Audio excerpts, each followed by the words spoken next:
Good morning, card communities. RJ back with another video. Let's get to it. Today's random Mike Schmidt item of the day. Have here 4 cards from 1981. Should kind of say cards. 1981 Topps put out this series of cards, a 3-panel card, perforated here. It is actually a game, a scratch-off game. You can see here on the back there's rules to how to play the game. A scoreboard for you to keep score as you play the game. One of them actually had a offer for a hat. The other one had an offer for a card collector locker, a sports card locker. So these are the, I don't know what product they came in. They couldn't have come in actual packs of cards. You can see they're too big to fit in a pack of cards. I don't remember what product they came in. I'm guessing maybe they came in the Topps Super release, but don't quote me on that. Maybe they came inside a box of packs. If you open up a box, one of these was on top. I do not know, but these are the Mike Schmidt variations of that release. A random baseball item of the day. I was looking on Wednesday. My trivia question was around the Hall of Famers in the 1982 Donruss set, and in looking through that set, which is always fun to look at through old cards, I found this one. 1982 Cal Ripken Sr. card from Donruss. This is actually, why would they have put a card of Cal Sr. in their set? Probably because Cal Jr. Finally made it to the majors in '81, so he had an '82 rookie card. His '82 Donruss is well known. His '82 Topps Traded, obviously, him by himself on the card is clearly the card to go after in '82. But Cal did have a '82 rookie card, and here is his dad.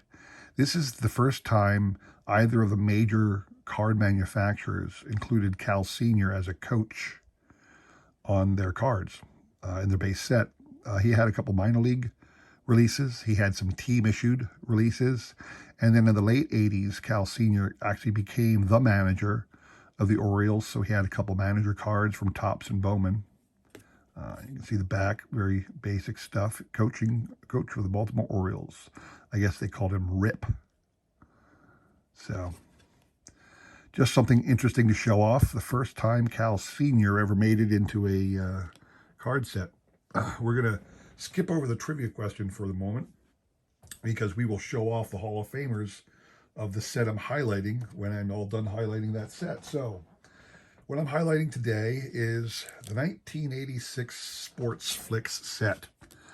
This is Sportsflics' first release of cards.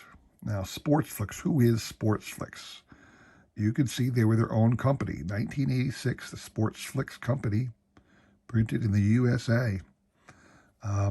They were the first company. It's interesting, we talk about Donruss, Fleer, and Topps.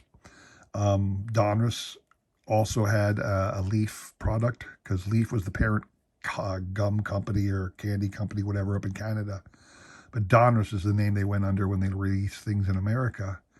And they were one of the bigger ones. Fleer, obviously. Fleer was a standalone company. They didn't make Canadian offering that I'm aware of.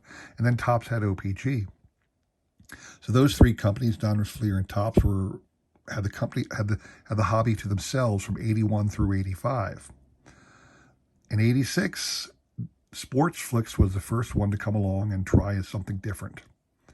And they did this lenticular design. I'll use my shoebox legend thing. This is the Don Mattingly card. You'd have 2 poses and then a face shot or a portrait shot. Statistics were as available. So they did not try to get full career stats in there. 23 up here was the uniform number. They released it, and they said in series, but this was card number 2 of the series. So they were released in packs of cards.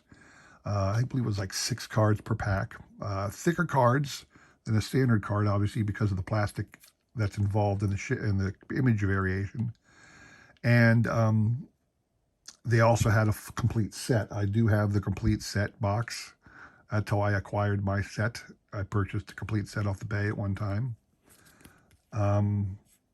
Standard stuff on the back, like I said.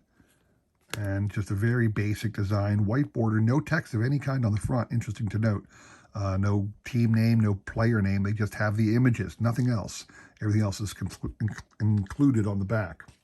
Now, similar to what Score would do later on, which is why some people think Score and Sportsflics were like conglomerate or something like that. They're not. They're distinct and separate from each other. You get trivia question cards. So like the Sportsflics released this a little teeny little. It's almost like postage stamp size. I don't know, inch and a half, 2 inches. This little trivia question. The record for strikeouts in one World Series game is 17. Who holds it? Sandy Koufax, Whitey Ford, Clem Labine, or Bob Gibson? Bob Gibson did it in the 7th game. I don't know if it was the 7th game. Let me go back. Let me say it was the 5th game of the 1967 World Series. 68 World Series. Okay, shows you what I know. He beat the Tigers 4 games to 0. Tigers actually beat them in the World Series in '68, though. So here you go. And I had a little "Did you know" fact. So, and it was Bob Gibson, but I wasn't sure which World Series or what game in the World Series. So, anyway, Sportsflics came. The packs came with this. There was like 150 of them or something like that.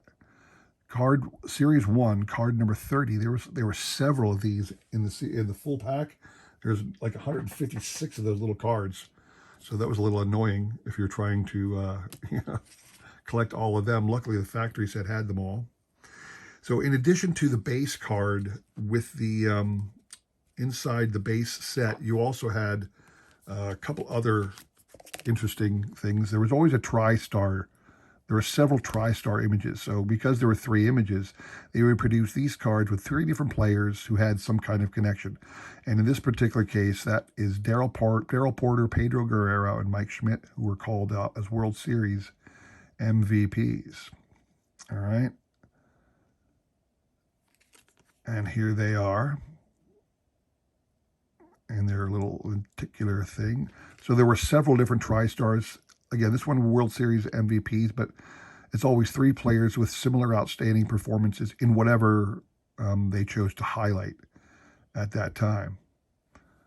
So there you have the TriStar. In addition, there was this interesting panel card highlighting 12 members because each image has 3, and since there's 4 images to the corners, there were total of 12 players highlighted from the 1985 World Champion Kansas City Royals.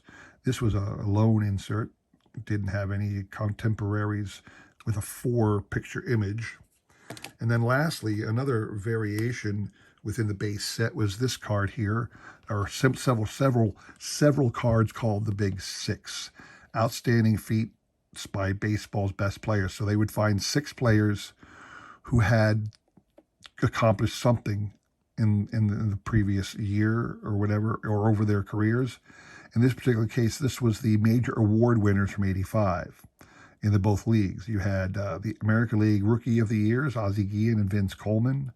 The American League the Cy Young Award in both leagues, Saberhagen and Gooden. And then the MVPs in both leagues, Mattingly and Willie McGee.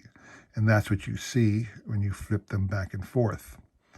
So that really is the extent of the Sportsflics cards. They still, for whatever reason, Sportsflics has 0 value. They just never caught on. People just don't like collecting them.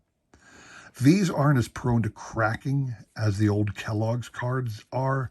Maybe they just haven't been around long enough to start cracking, but I don't notice these cards cracking the way the Kellogg's did.